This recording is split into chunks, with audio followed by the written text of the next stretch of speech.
디모데후서 4장 1절에서 5절까지 말씀입니다. 교독합니다. 하나님 앞과 살아있는 자와 죽은 자를 심판하실 그리스도 예수 앞에서 그가 나타나실 것과 그의 나라를 두고 엄히 명하노니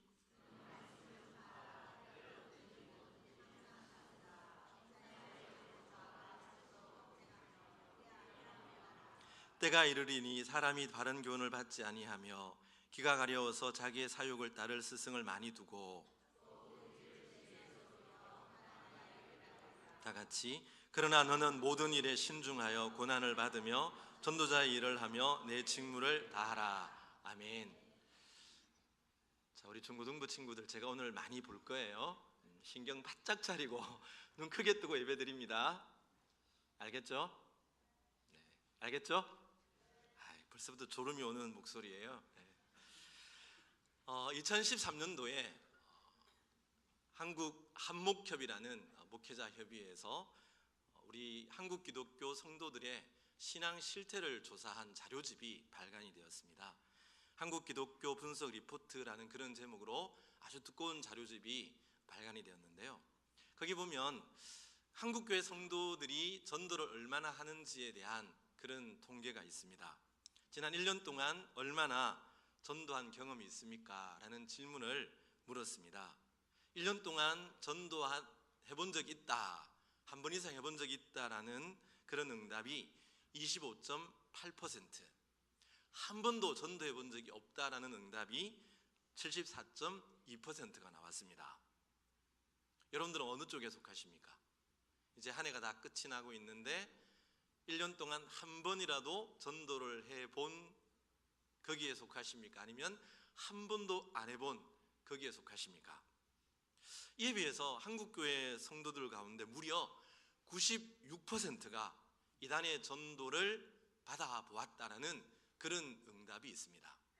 여러분, 우리 정통 기독교 성도들은 1년 동안 한 번 이상 전도해본 사람이 25.8%인데 우리 기독교인들이 이단에 의해 전도를 당한 수치는 무려 96%나 되는 이런 아주 놀라운 통계를 우리에게 보여주고 있는 거예요. 전도를 한 번도 못한 분들에게 왜 전도를 못했는지를 물었습니다. 여러분, 전도를 한 번도 못한 분들은 왜 지난 1년 동안 단 한 사람에게도 전도를 못하셨습니까? 이렇게 물었더니 1위는 생활이 너무 바빠서가 36.4%였습니다. 2위는 자신의 신앙이 모범이 되지 못해서 29.6%, 전도하고 싶었지만 자신이 없어서가 23.1%, 그리고 10%는 구원의 확신이 없어서 전도를 하지 못했다, 이런 응답을 했습니다. 오늘 여러분들은, 우리 칠원교회 성도들은 전도를 단 한 번도 하지 못한 이유가 어디에 있을까요? 너무 바빠서일까요? 자신이 없어서일까요? 구원의 확신이 없기 때문일까요? 오늘 말씀은 사도 바울의 엄숙한 명령이 나옵니다. 1절에 보면 엄히 명하노니, 이 엄히 명한다라는 말은 엄한 명령, 엄숙한 명령이라는 뜻입니다. 무엇을 명령하고 있습니까? 2절에 보면 너는 말씀을 전파하라. 여기 너는 1차적인 의미는 디모데, 그리고 디모데와 같은 말씀의 사역자를 의미하지만 2차적인 의미에서는 모든 그리스도인들을 향한 엄숙한 명령으로 읽을 수가 있습니다. 말씀을 전파하되 때를 얻든지 못 얻든지 항상 힘쓰라고 말합니다. 때를 얻든지 못 얻든지라는 말은 본래 군인이 언제든지 전쟁터로 나갈 준비를 하고 있는 이런 상태를 말합니다. 여러분, 군인은 조건의 유불리를 따지지 않습니다. 상황의 좋고 나쁨을 따지지를 않습니다. 날씨가 좋으냐 좋지 않으냐를 따지지 않습니다. 전쟁을 하는 군인이 조건과 상황을 따진다면 패할 수밖에 없는 것이죠. 그러므로 이 말씀은 상황이 좋든지 불리하든지 기회가 좋든지 나쁘든지 너는 말씀을 전파하는 일에 항상 힘쓰라, 이런 의미의 말씀인 거죠. 바울이 이런 엄한 명령을 내리는 이유, 근거가 있습니다. 첫째는 예수 그리스도께서 나타나실 것과 관련이 있습니다. 1절 말씀에 보면 하나님 앞과 살아있는 자와 죽은 자를 심판하실 그리스도 예수 앞에서 그가 나타나실 것과 그의 나라를 두고 엄히 명하노니. 1절이 강조하고 있는 것은 예수 그리스도께서 다시 나타나심입니다. 여러분, 성탄절의 예수님은 아기 예수님으로 오셨습니다. 낮고 낮은 몸으로 오셨습니다. 그러나 다시 오실 재림의 주님은 모든 사람의 왕으로, 만왕의 왕으로, 그리고 심판자로 오신다고 말합니다. 살아있는 자와 죽은 자를 심판하실 그리스도 예수.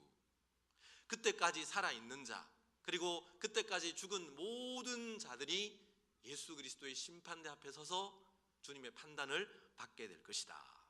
그런 만왕의 왕 심판주로 다시 오실 것이라고 말씀하고 있습니다.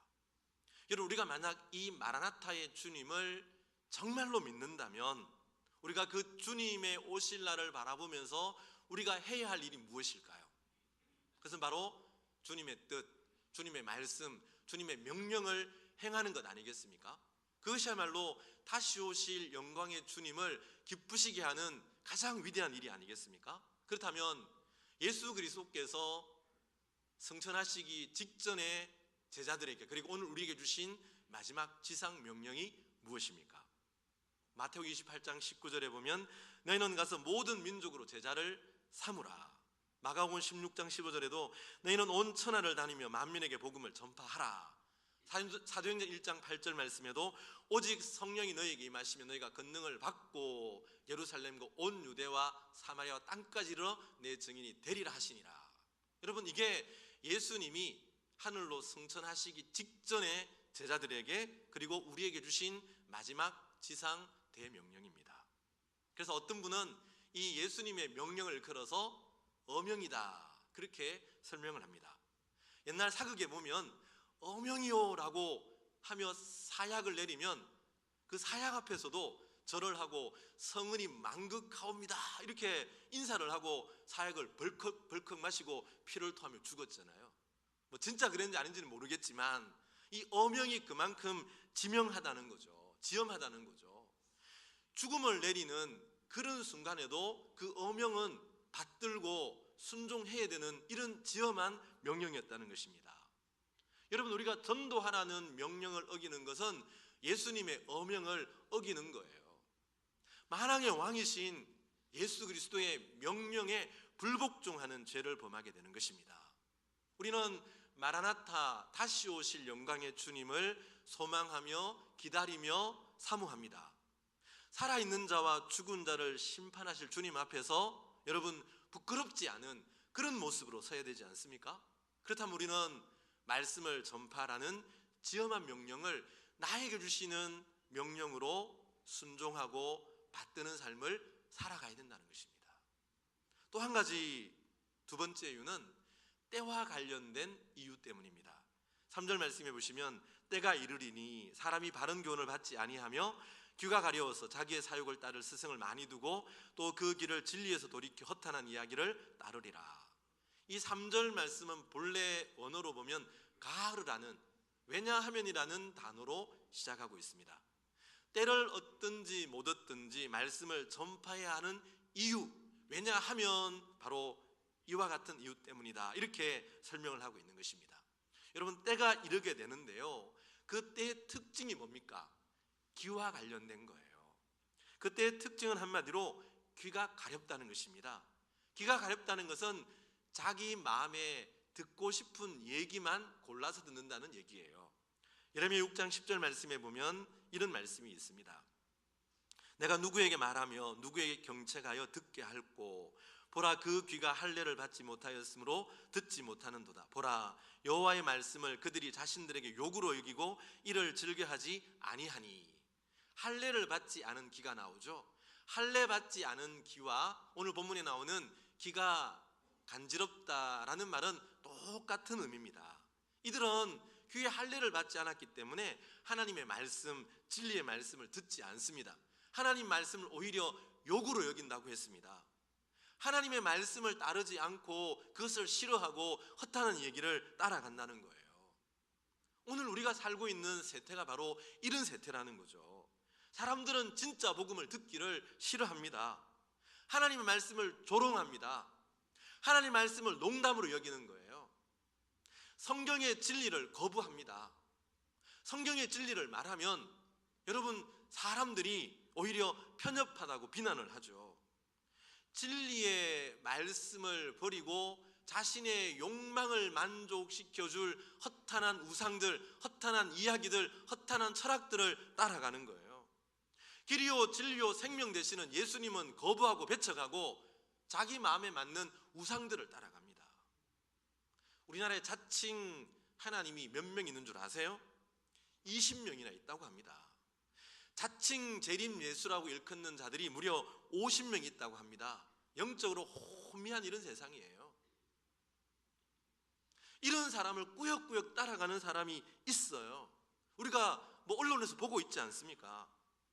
허탄한 이에게 마음을 빼앗기고 그게 진리의 길인 줄 알고 따라가는 거예요.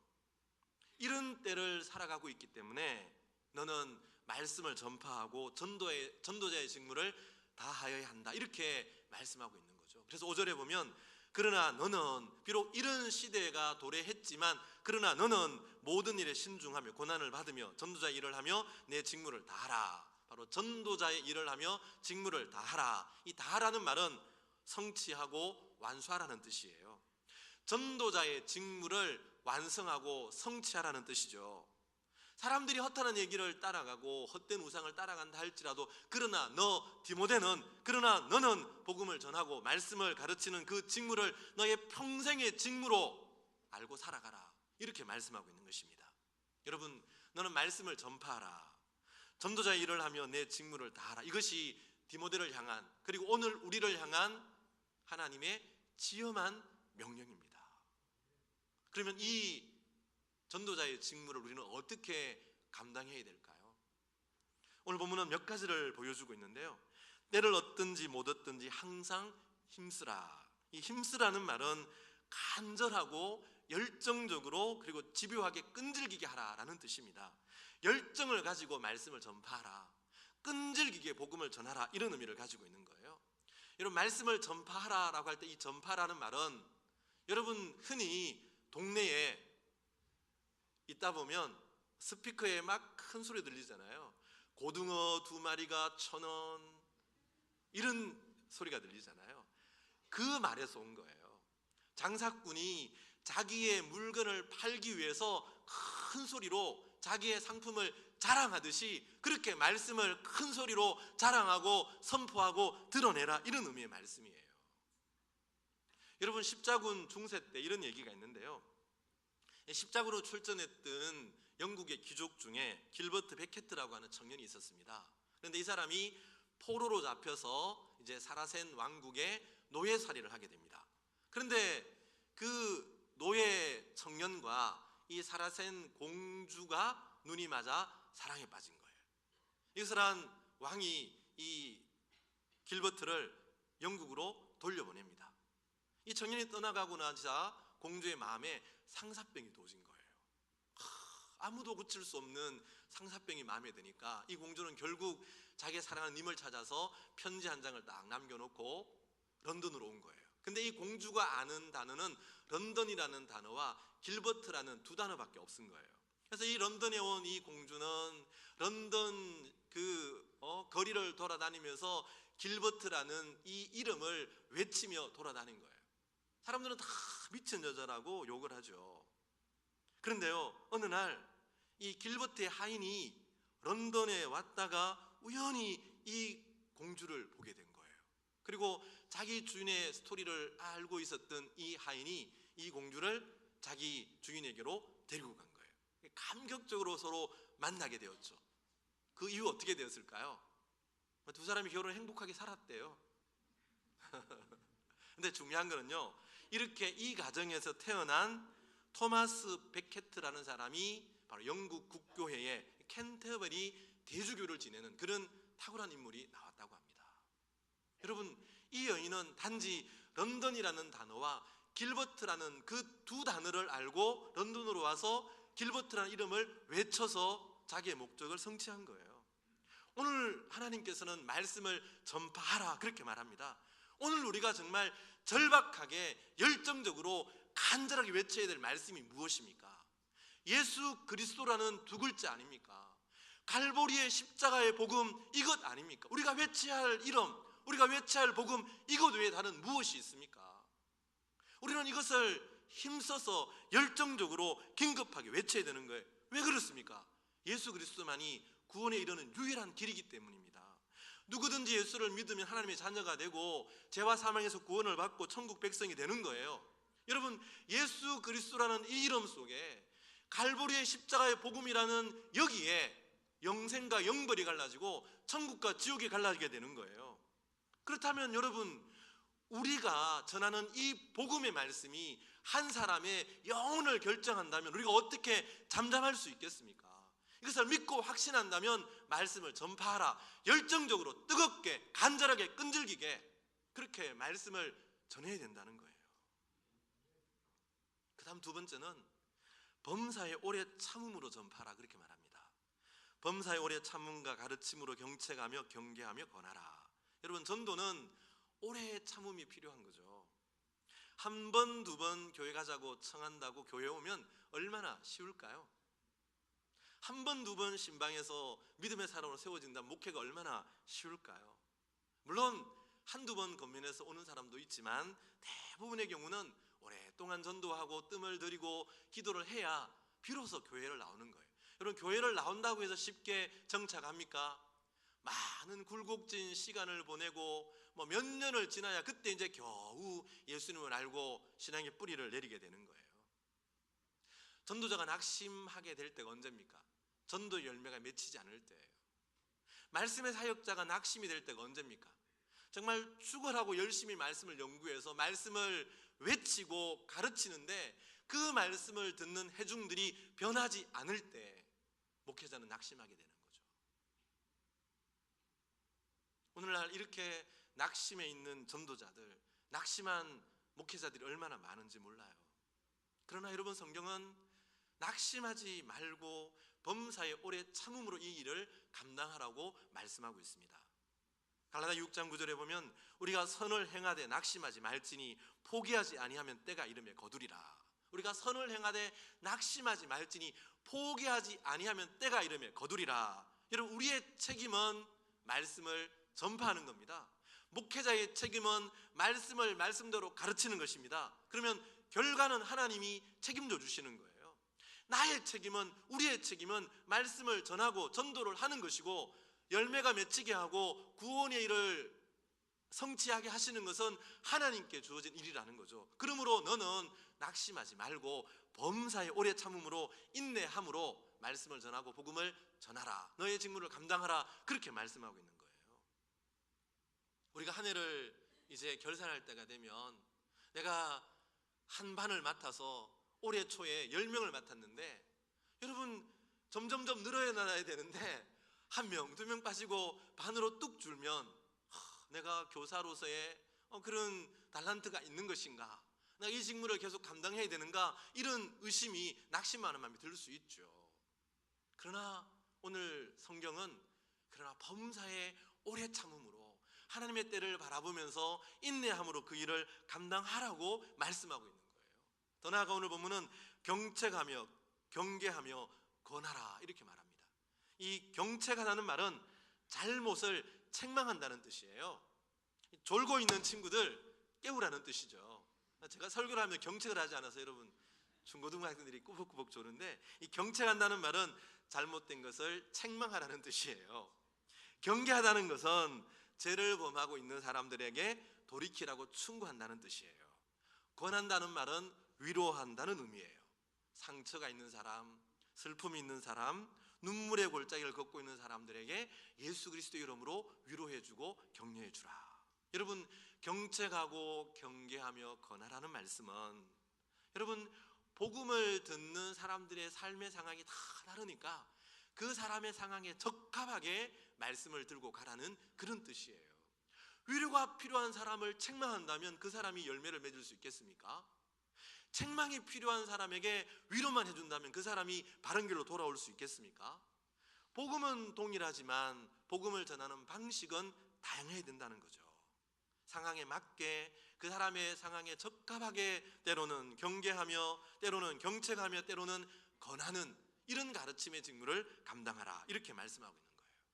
그리고 어떤 사람에게는 지성적인 접근이 필요하고 어떤 사람에게는 의지적인 결단이 필요하고 어떤 사람에게는 감성적인 접근이 필요한 거예요.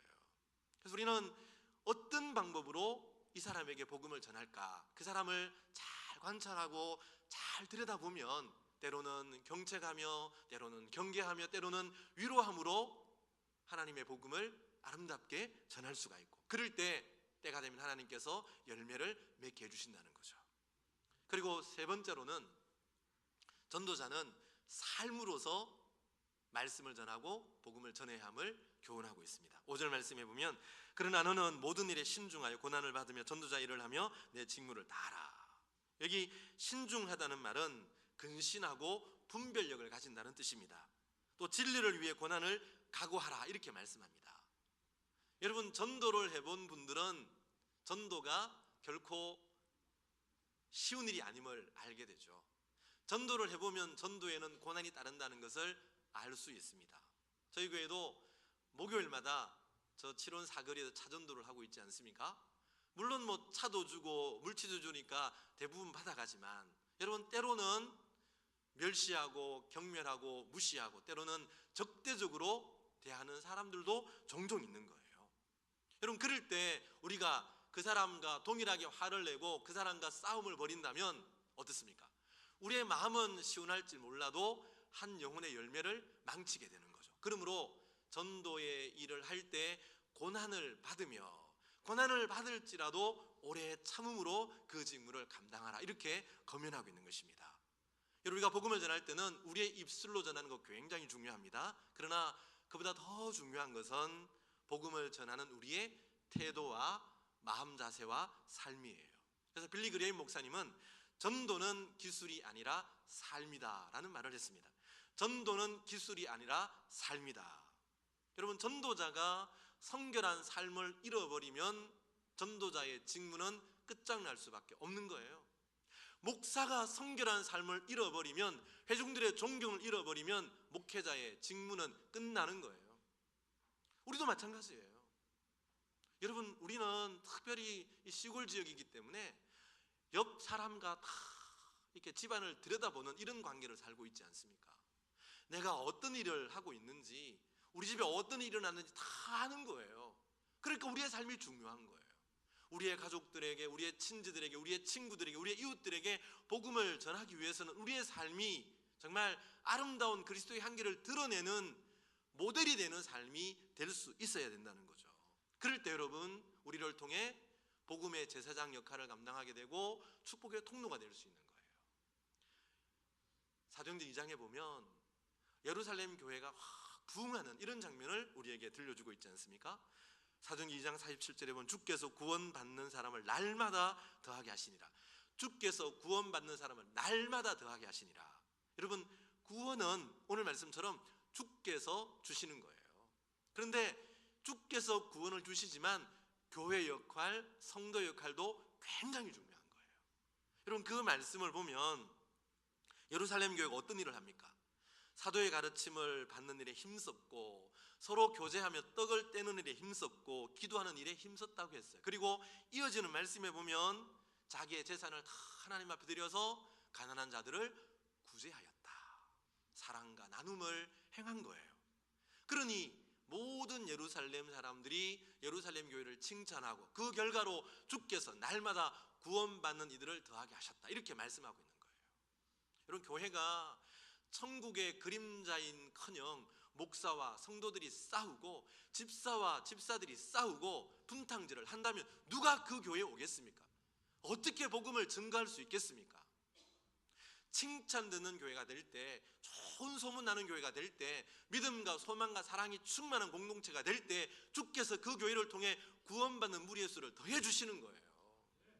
우리가 시골에 있지만 그래도 10년 동안 쭉 부흥하고 성장할 수 있었던 이유는 부족하지만 우리가 믿음의 좋은 소문을 내고 사랑의 공동체로 소문이 나기 때문에 조금씩 부흥이 되는 것 아닙니까? 우리 여기서 만족해서는 안 되는 거죠. 이웃을 섬기고 구제하고 연약한 자를 돌아보면서 우리의 삶으로 그리스도의 향기를 드러낼 때, 그때 우리 칠원교회를 통해 하나님의 놀라운 구원의 역사가 일어나게 되는 거예요.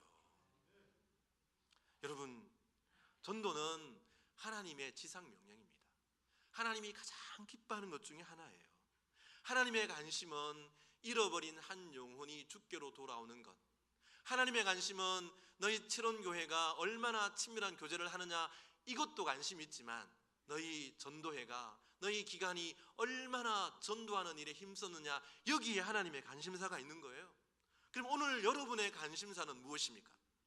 여러분은 무엇을 위해 하루를 살아가고 있고 무엇을 가장 중요하게 생각하고 있습니까? 여러분의 삶의 우선순위는 무엇에, 어디에 맞춰져 있느냐는 것을 묻고 있는 거예요. 미국에 가면 퍼시픽 유니버시티라는 기독교 대학이 있습니다. 이 학교가 어느 해 창립 50주년을 맞게 되어서 이제 기념식을 치르게 되었는데, 이 총장이 이 기념식에, 유명한 기독교 대학이니까 어떤 목사님을 초청해서 말씀을 들을까 생각하다가 자기의 절친한 친구인 빌리 그레이엄 목사님을 초청하기로 결정을 했습니다. 그리고 목사님께 전가를 했습니다. 당연히 올 줄 알았죠. 그런데 참석하기 어렵다는 거절 통지가 온 거예요. 총장이 목사님께 전화를 걸어 물었습니다. 왜 오실 수 없습니까? 물었더니 빌리 그레이엄 목사 이렇게 대답을 했다고 합니다. 창립 50주년 예배는 제가 아닌 다른 목사님도 훌륭하게 인도하실 수 있습니다. 그러나 저는 그 시간에 우리 마을 주유소 주인을 전도하기 위해서 식사 약속을 해놓았습니다. 나는 그날 그 시간에 주유소 주인과 식사를 하면서 복음을 전해야 되기 때문에 참석하기가 어렵습니다. 이 대답을 한 거예요. 총장님은 처음에는 이해가 잘 되지 않았지만 깊이 생각할 때 감동을 받았다고 합니다. 살아오면서 누군가에게 거절을 당하고도 이렇게 기뻤던 적은 없었다는 얘기를 한 거예요. 그리고 그 50주년 기념식에 이 얘기를 했을 때 거기에 참석한 모든 사람들이 감동을 받았다는 그런 일화가 있습니다. 여러분, 사람들의 눈에는 당연히 유명한 기독교 대학의 50주년 설립 행사에 설교자로 참석하는 것, 그게 영광이고 자랑이 되는 거죠. 그러나 빌리 그레이엄 목사님은 그 영광보다 한 사람과의 약속, 한 사람의 복음을 전하는 그 일을 더 소중하고 더 위대한 일로 여겼던 것이죠. 목사님의 마음은 하나님의 관심사가 무엇인지, 하나님께서 무엇을 더 중요하게 여기시는지를 알았기 때문이에요. 여러분, 디모데전서 2장 4절에 보면 하나님은 모든 사람이 구원을 받으며 진리를 아는 데 이르기를 원하시느니라. 누가복음 19장 10절에도 보면 인자가 온 것은 잃어버린 자를 찾아 구원하려 함이니라, 이렇게 말씀하고 있는 거예요. 하나님의 관심사, 예수님의 관심사가 바로 한 영혼이 구원하는 이 일에 두 분의 관심이 있다는 거죠. 오늘 여러분의 관심사는 무엇입니까? 여러분은 무엇을 가장 중요하게 여기며 인생의 날들을 살아가고 있습니까? 여러분, 하나님의 관심사, 주님의 관심사가 잃어버린 영혼을 구원하는 일에 있다면 당연히 우리가 그분을 만왕의 왕으로 주로 고백한다면 우리의 관심사도, 우리의 가장 중요한 일도 한 영혼을 구원하는 이 일에 초점을 맞추는 것이 너무나 당연하지 않습니까? 제가 한 분의 얘기를 들려주면서 오늘 말씀을 정리하려고 합니다. 제가 한번 얘기한 적이 있는 예화인데요, 호주 시드니의 조지가의 거리에서 40년 동안 전도를 한 프랭크 제너라는 분이 계십니다. 이분은 지나가는 사람에게 단 2마디 질문을 던지면서 전도를 했다고 합니다. 선생님, 당신은 구원 받으셨습니까? 만일 당신이 오늘 밤 죽는다면 천국에 갈 수 있습니까? 라는 2 질문이었어요. 같은 장소, 같은 시간에 40년 동안 하루도 빠짐없이 이렇게 복음을 전했지만 본인 스스로도 부질없게 느껴질 만큼 그의 전도에는 열매가 없는 것처럼 보였습니다. 이제 그는 늙었고 쇠약해져서 더 이상 거리 전도를 할 수 없었고 주님 품에 안길 마지막 날들을 기다리고 있었습니다. 그런데 그 반대편 영국 런던의 한 침례교회에서 참으로 신기한 일이 일어납니다. 오전 예배를 마치려는데 낯선 사람이 손을 들고 목사님, 제가 짧은 간증을 해도 되겠습니까? 라는 요청을 한 거예요. 목사님은 5분 안에 마치라는 얘기를 하고 그 사람의 간증을 듣습니다. 근데 그 사람이 이렇게 말을 하는 거예요. 내가 친척을 만나려고 호주 시드니 조지가를 걷고 있는데 한 노인이 다가와 말했습니다. 실례합니다 선생님, 구원 받으셨습니까? 오늘 밤 죽으면 천국 가실 수 있습니까? 저는 그 말이 계속 신경이 쓰였고 영국에 돌아오자마자 예수님을 영접하게 되었고 이렇게 예배를 참석하게 된 것입니다. 이 간증에 목사님과 회중들은 진심으로 이 사람을 축복해 주었습니다. 그 후 이 침례교 목사님은 똑같은 간증을 거듭거듭 듣게 됩니다. 우리도 각각 25년 전, 35년 전에 시드니에 갔다가 그 노인에게 같은 질문을 듣고 예수님을 영접하게 되었습니다. 이런 간증을 하는 사람들을 점점 많이 만나게 되는 거예요. 미국에서도 그리고 인도에서도 이런 간증을 하는 사람들을 만나게 됩니다. 마침내 3년 후에 이제 이 목사님이 호주 시드니를 방문하게 됩니다.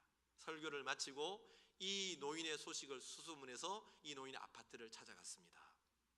이제 이 노인은 하나님 품에 안길 날을 병약한 그런 상태로 누워 계셨습니다. 목사님은 자기가 경험했던 얘기를 이 프랭크 제너에게 들려줍니다. 그러자 프랭크 제너 할아버지가 이렇게 말했다고 합니다. 저는 젊은 시절 방탕한 생활을 정리하고 예수를 영접했습니다.